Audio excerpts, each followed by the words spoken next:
And so I began my time here undergoing physical therapy at EA, and it was a time in which I went through, I worked with several therapists, and from day one, there was always the attitude, yes, yeah, we can do something here.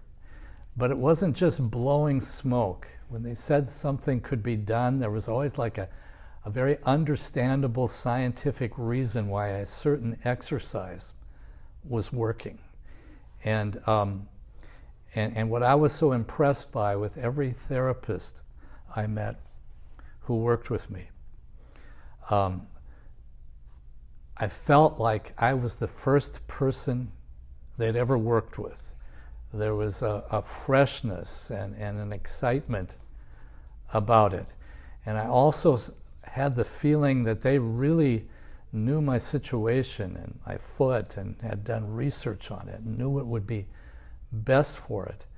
And it wasn't long before I found some positive changes in my left foot.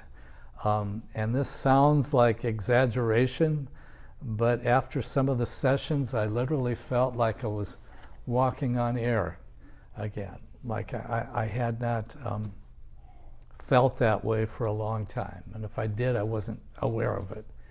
And the therapists, too, they approached me and worked with me with a sense of joy, and also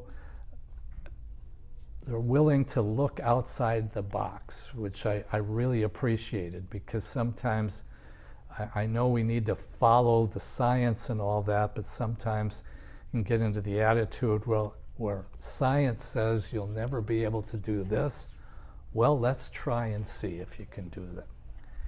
And I really appreciated that. And working with the therapists greatly increased my confidence. Things I thought I wouldn't be able to do again, or things that I really didn't want to do, I was hesitant to do. And even such simple things as, driving to Rochester all by myself and going into some big stores that I don't like going into, and walking longer distances. But I just want to say about the positivity, it was the changes and the positive changes were in some small things that the outside world would look as very small and of no account. But things such as my foot repositioned itself and flattened out more as a result of coming here. And prior to that, with it distorting and going outward, I had to constantly watch my foot for sores that were forming and had to keep patches on it. And I still do for safety's sake, but I've not as many, and I've noticed those sores just aren't forming at all. Now that may sound like a small thing, but that is a big thing.